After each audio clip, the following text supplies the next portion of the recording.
زبان ان کی نوری، بیان کی نوری،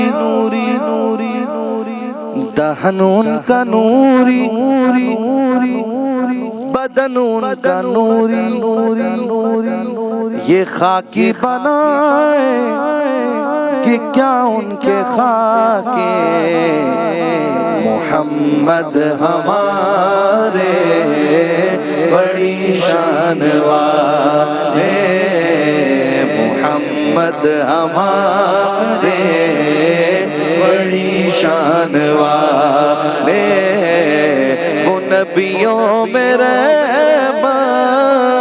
وہ نبیوں میں رحمت، لقب پانے والے، آقا ہمارے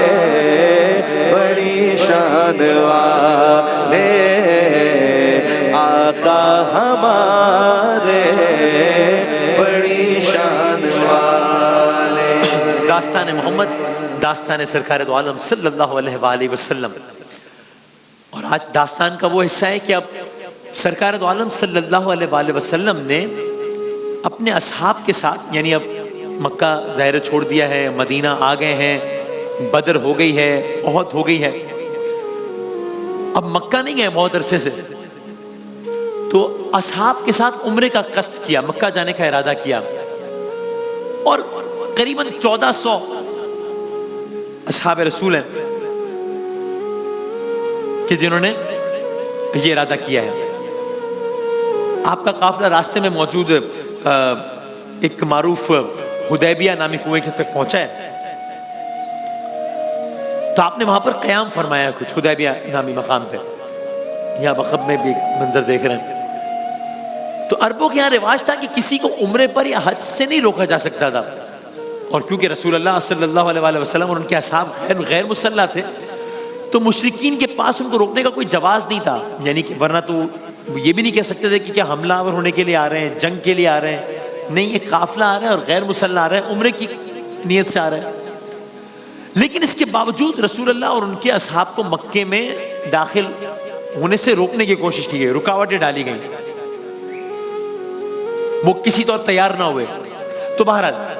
یعنی کفار مکہ تیار نہ ہوئے کہ ان کو مکے میں آنے دیا جائے، حالانکہ جنگ کے لیے نہیں آ رہے تھے۔ تو بہرحال سفارتی کوششوں کے بعد مسلمانوں اور مشرکین مکہ کے درمیان ایک کانٹریکٹ طے پا گیا، ایک معاہدہ طے پا گیا حدیبیہ کے مقام پر، گویا یہ مکے بھی نہیں گئے اور مدینے سے ایگزٹ کر لیا، اور حدیبیہ کے مقام پر ایک کانٹریکٹ طے پا گیا جس کے تحت اگلے 10 سال تک کے لیے جنگ بندی ہے، سیز فائر، اگلے 10 سالوں کے لیے۔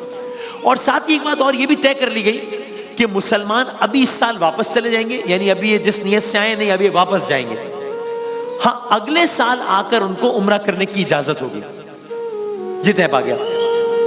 قرآن میں اس صلح کو فتح مبین قرار دیا گیا،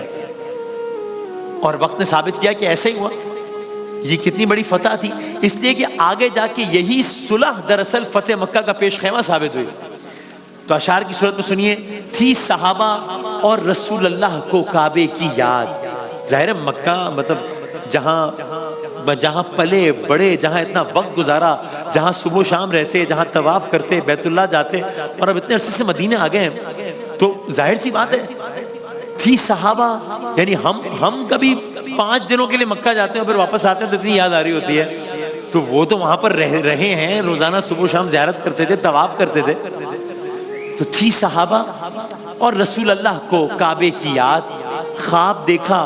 اور مکے کو چلے یہ شاد شاد، جب خبر اس کی قریشوں کو ملی گھبرا گئے، فکر کی اسلام کے حملے سے بچنے کے لیے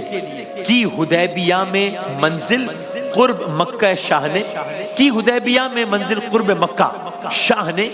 یعنی حق بین اور حق آرا اور حق آگاہ نے۔ اب حدیبیہ کے مقام پر آ کر یہ رک گئے۔ اب کیا ہوا، ایلچی بھیجے قریشوں نے محمد کے حضور، ان کو وہاں اطلاع مل گئی، تو انہوں نے مکے سے اپنے کچھ ریپریزنٹیٹیوز بھیجے ہیں یہاں پر حدیبیہ کے مقام پر سرکار دو عالم اور ان کے لشکر کے پاس، ڈیلیگیشنز بھیجے، ایلچی بھیجے قریشوں نے محمد کے حضور، اور یہ پوچھا کہ آنے کا سبب کہیے ضرور۔ آپ نے فرمایا کعبے کی زیارت چاہیے. ہم نہیں آئے یہاں اس وقت لڑنے کے لیے. کلیئر کیا آپ نے, کوئی لڑنے کا ارادہ نہیں ہے, کعبے کی زیارت کے لیے آئے. کہا تو وہ یہ بولے شہر میں آنے نہ دیں گے ہم تمہیں. وہ یہ بولے شہر میں آنے نہ دیں گے ہم تمہیں, تان کل اہل عرب اس بات کی دیں گے ہمیں. یعنی وہ یہ کہہ رہے ہیں کہ ہم آپ کو یہاں سے آگے نہیں جانے دیں گے, ہم آپ کو کعبہ نہیں آنے دیں گے, ہم آپ کو مکے میں نہیں آنے دیں گے. اس لیے کہ اگر ہم نے آج یہ کرنے دیا تو کل تو یہ عرب والے ہمیں تانے دیں گے کہ دیکھو تمہیں اتنی جنگیں بھی ہرائی اور اب تمہارے شہر میں آ کر واپس بھی چلے گئے, تو یہ کام تو ہم نہیں کرنے دیں گے. بہرحال یہی بات آگے بڑھتے بڑھتے یہاں تک آئی کہ کہا کہ ہم زیارت کے لیے آئے ہیں بیت اللہ کی, تم نے تو بے سود ہی ہم سب کی کھوٹی راہ کی. لیکن ہوا کیا, قصہ مختصر, بیعت رضوالی پھر سے بیعت رضوالی پھر سب سے شہ ذیشان نے, اسی مقام پہ جا کے یہ معاہدہ طے پا گیا. بیعت رضوالی پھر سب سے شہ ذیشان نے آج تک دی ہے گواہی جس کی خود قرآن نے.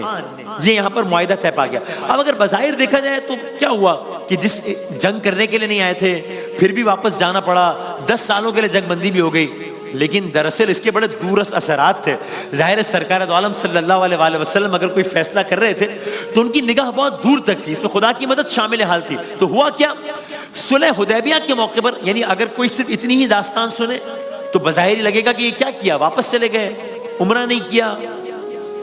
لیکن آخر میں کیا ہوا, صلح حدیبیہ کے موقع پر مسلمانوں اور مشرکین مکہ کے درمیان ایک معاہدہ طے پایا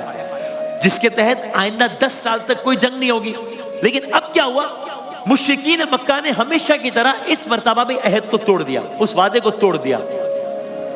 اب اس کے نتیجے میں سرکار دو عالم صلی اللہ علیہ وآلہ وسلم نے فرمایا کہ ہاں اب خانہ خدا کو آزاد کرانے کا وقت آ گیا ہے. گویا کہہ رہے ہوں کہ بھئی ہم نے اپنی طرف سے اتمام حجت کر لی, سب کچھ کر لیا. ہم گھر سے چلے تھے مکہ آنے کے لیے صرف عمرے کے لیے, پھر بھی ہم واپس چلے گئے, جنگ بندی بھی کر لی, سب کر لی, لیکن اب انہوں نے یہ معاہدہ بھی توڑ دیا ہے, اب ہم آزاد ہیں. اب خانہ خدا کو آزاد کرانے کا وقت آ گیا. اب ایک نیا فیز شروع ہوا سارے کا سارا. اب آپ نے بہت بڑے پیمانے پر صحابہ کو تیاری کا حکم دیا, لیکن ساتھ یہ بھی کوشش کی گئی کہ یہ بات بہت زیادہ پھیل نہ جائے, کیونکہ ظاہر ہے وہ چاہتے تھے کہ خانہ کعبہ بھی آزاد ہو لیکن خون بھی نہ بہے. یعنی مکہ بغیر جنگ کے اور بغیر خون کیے فتح ہو جائے, بغیر کوئی خون بہے فتح ہو جائے. اب اس وقت جب میں بات کر رہا ہوں اور جو منظر ہے پورا, تو بظاہر یہ بات بڑی ناممکن لگتی ہے. ابھی بدر ہوا ہے, احد ہوئی ہے, اتنی ساری اور جنگیں, اتنے سارے اور معاملات ہوئے, اور اب تو مکے کو فتح کرنے کا, فتح مکہ کا معاملہ ہے. تو یہ بغیر خون خرابے کے کیسے ہو سکتا ہے یہ کام, یہ تو ممکن ہی نہیں ہے بظاہر. لیکن تاریخ اسلام نے, تاریخ انسانیت نے ایسے ایسے انبلیویبل مناظر دیکھے فتح مکہ کے کہ انسان صرف مسلمان ہو کر نہیں, صرف ایک نیوٹرل ہو کر تاریخ پڑھ لے تو کہے کہ واقعی جو ان کا لیڈر تھا جس کا نام تھا محمد مصطفیٰ صلی اللہ علیہ وآلہ وسلم, اس نے ایسے ویژن سے کام کیا کہ مکہ فتح بھی ہوا اور واقعاً خون بھی نہ بہا. فتح مکہ کی داستان ہم کلرز کریں گے انشاءاللہ. آج کلام سے اختتام کرتے ہیں. سلام اس پر کہ جس نے بے کسوں کی دستگیری کی, سلام اس پر کہ جس نے بادشاہی میں فقیری کی, سلام اس پر کہ جس کے گھر میں چاندی تھی نہ سونا تھا, سلام اس پر کہ ٹوٹا بوریا جس کا بچھونا تھا, سلام اس پر کہ اسرار محبت جس نے سمجھائے, سلام اس پر کہ جس نے زخم کھا کر پھول برسائے, سلام اس پر کہ جس نے خون کے پیاسوں کو قبائیں دی, سلام اس پر کہ جس نے گالیاں سن کر دعائیں. بس درود سے اختتام کرتے ہیں. کعبے کے بدر الدجا تم پہ کروڑوں درود. کعبے کے بدر الدجا تم پہ کروڑوں درود، طیبہ کے شمس الضحا تم پہ کروڑوں درود، اور کوئی غیب کیا تم سے نہاں ہو بھلا، جب نہ خدا ہی چھپا تم پہ کروڑوں درود، دل کرو ٹھنڈا میرا وہ کفے پا چاند سا سینے پہ رکھ دو ذرا، تم پہ کروڑوں درود، ساتھ ہوئی انتخاب وصف ہوئے لاجواب، نام ہوا مصطفیٰ تم پہ کروڑوں درود، اور بے ہنر و بے تمیز کس کو ہوئے ہیں عزیز، ایک تمہارے سوا تم پہ کروڑوں درود، آس ہے کوئی نہ پاس ایک تمہاری ہے آس، بس ہے یہی آسرا تم پہ کروڑوں درود۔ مدین النبی الأمی وعلى آلہ وصحبہ وسلم، اللہم صلی